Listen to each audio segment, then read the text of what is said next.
Marriage without intimacy, mixed signals and emotional manipulation. The nice guy trap and why it doesn't work. When he stays out too late, the whole family pays the price. Financial infidelity, the betrayal that nobody talks about in marriage, guys. The number one relationship hack.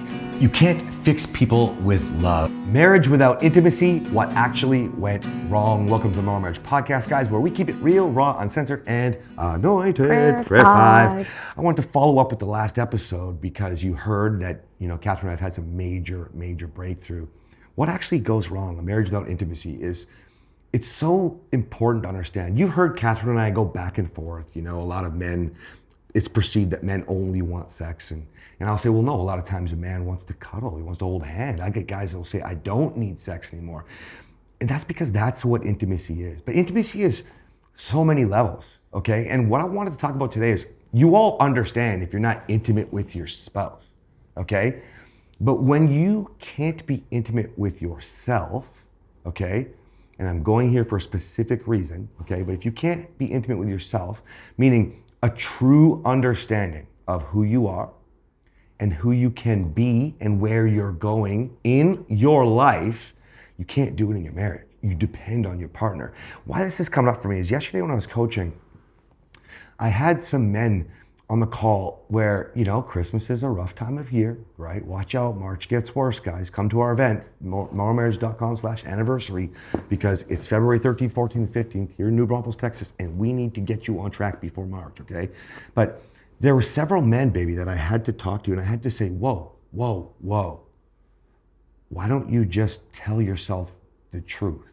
You see, if you stop lying to yourself, then you can actually address what you need to address.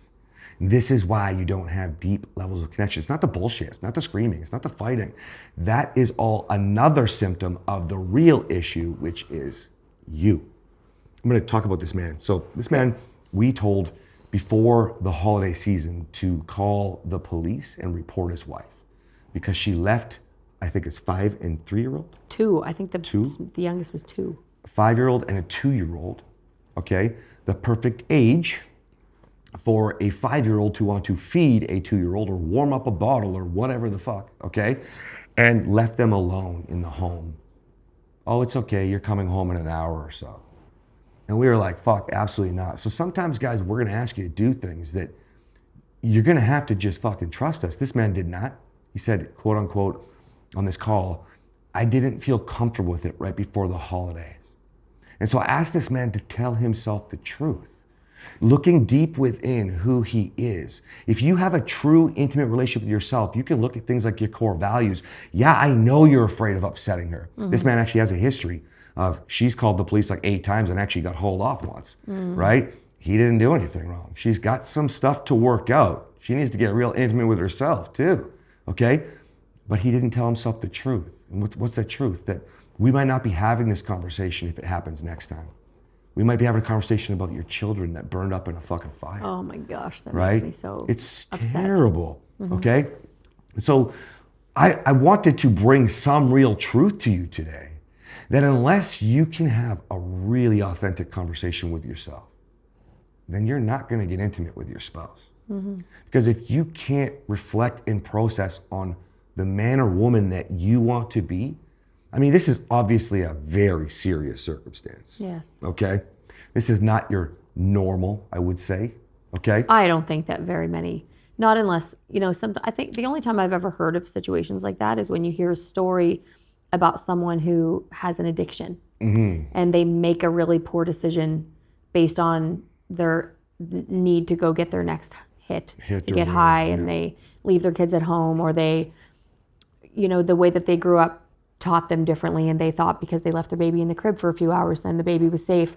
That's the only time I've ever actually heard of it. I've never heard a real story with. I have one. With something like this. I have one. When I have a son up in Canada, and I remember going to the gas station literally 1 block away to get cigarettes. I remember your come story. Back but I mean, because I remember telling you, I said, what happens? Because I think of everything. And he was like, I'm just going. I'm gone for 5 minutes. I said, what happens if you get hit by a drunk driver when you're gone to go get cigarettes, and then nobody knows that your baby's in the crib? And you're like, right. I never thought of that. Never thought about that. And there's drunks driving all the time in that city. Okay? And so literally everything that we teach you guys is through real life experience, whether it's our story, most of it, or a client. Okay? I want to take this because that's more of a serious thing. Let's take it to a more normal thing though. You don't get intimate with yourself. All right? Okay. So let's just say you and your wife, you're craving intimacy between the two of you. Okay? You're missing All an levels. emotional connection. All levels of intimacy, guys. I'm not talking about sex. I'm talking about just like the deep fucking connection that we all, I think as humans, require or disassociate from because we're tired of not having it, okay? It's not possible if you don't get real with yourself, okay? So let's just give you an example, okay? I don't know, let's just use penis size, okay? So men, you have, I know, been there. I'm not the most world's biggest fucking, what do you call it? Well-hung horse, okay? But if I can't get intimate with myself when I hear a truth, okay, then that can't allow me to move forward and therefore have a deeper connection. That's an obvious physical one. Well, what if it's emotional because I'm in my head the whole time, right? If I won't reflect and do deeper work, right? That makes sense, baby? No. No? Okay, No. so think So about if it. I'm lost, I think the audience might be lost too. So what I think you're saying is being intimate with yourself, having serious conversations with yourself so that whatever is happening, whether your partner has a comment about your penis size and if that affects you because you don't want to get real with yourself, or if you let it get so real to you that you can't perform because you're feeling insecure. Yeah. Is that kind of what you mean? Yes, like so take it from penis size to just an insecurity. A lot of men get soft thinking about it, okay? Thinking about performance anxiety or whatever. Okay, sometimes there may be a truth there. For example, penis size, right? Sometimes there's not a truth there. Like you're not actually insecure. Unless you get intimate with yourself, you can't dare connect with your partner. Forget thinking about it sexually. Think about it now just with insecurity and, you know, when I used to track Kathryn's phone and stuff like that. Where are you going? Who are you with? You're not at the fucking park. Who are you talking to? Why are you having so much fun? That's an intimate relationship I need to have with myself about how good I feel about who I am. I can't even trust Kathryn and have an emotional connection, become deeply intimate and connected with her because I make her feel unsafe, because I haven't done the work on my own, right? When I felt that way, it was a direct correlation to being cheated on by other women, okay? By my parents never saying I love you, never saying they're proud of me more than a few times, you know, by them not being around, by my biological father not being around, being abandoned twice in essence, by a mom not being selfish. All of these things lead up to it. And then what I did was I put that on Kathryn. I made her try to fix me by carrying me because of how I felt. Because he wasn't intimate with himself. Right. There was a mask, there was a facade, there was insecurity. Yes. Lots of things that wouldn't allow you to actually love and get to know yourself and acknowledge. So then who's she supposed to get intimate with? Right? Like insecurity is such an easy example. Anxiety, another one. Depression, another one, guys. Easy examples that we use as crutches to excuse ourselves, right? We lean on our partner for this. This is why men and women join our program. So Kathryn, White Picket Fence, me, the Reset, and men, not me. And once you do that work, there's a whole nother level of growth, which is really about who you are.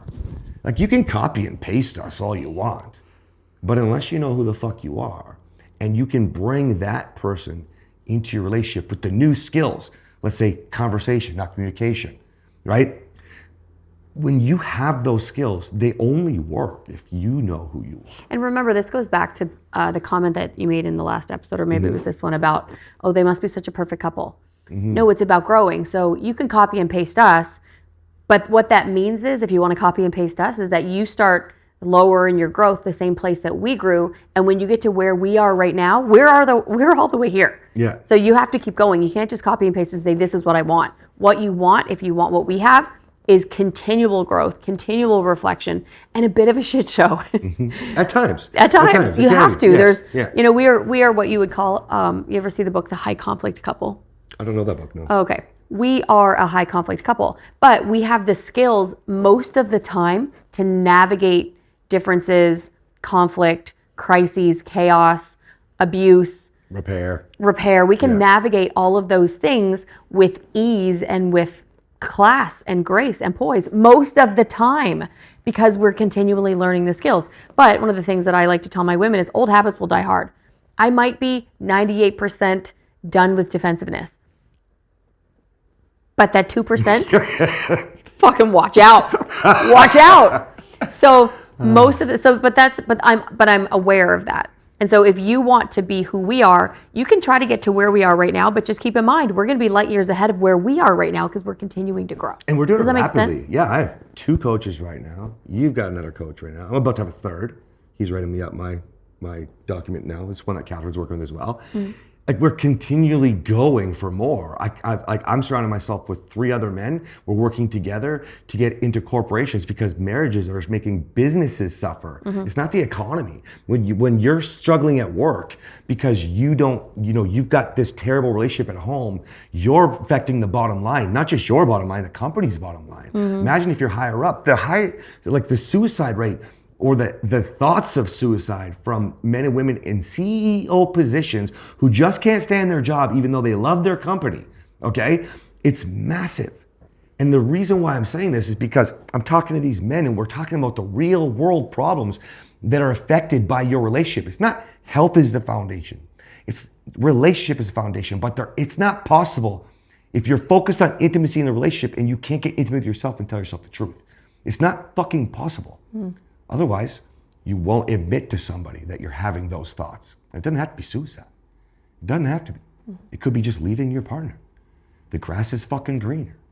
I think this is a really real conversation. And I want to bring this back to you to the last episode where we talked about trust. This 98% that Kathryn was talking about, or the 2% that can still be a little vicious. I can still be a little vicious. What? No matter what I teach. No, he lies. Because like she said, old habits die hard. Well, I'm really proud of how I handle myself most of the time, Yeah. But it's still not fucking perfect. I just jumped 3 feet off the couch when just you did because I'm that. trying to get right to the screen. It's still not perfect, guys. But the reason why, you might be saying, yeah, but Cass and Kathryn, you're doing it together.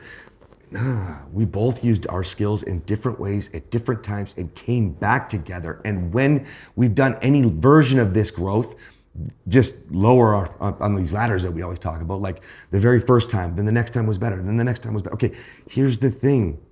A lot of the times, one of us was not really there, okay? We had to be reminded by the other. And if you're listening to this podcast, then you better get deep with yourself and start telling yourself the fucking truth. Because if you want more in your relationship and life, it's going to start with you. I don't give a fuck what your partner says, does, what work they do, don't do. Get impatient with yourself and get more patient with them. That's it. Anything else, baby? See you next time. Bye.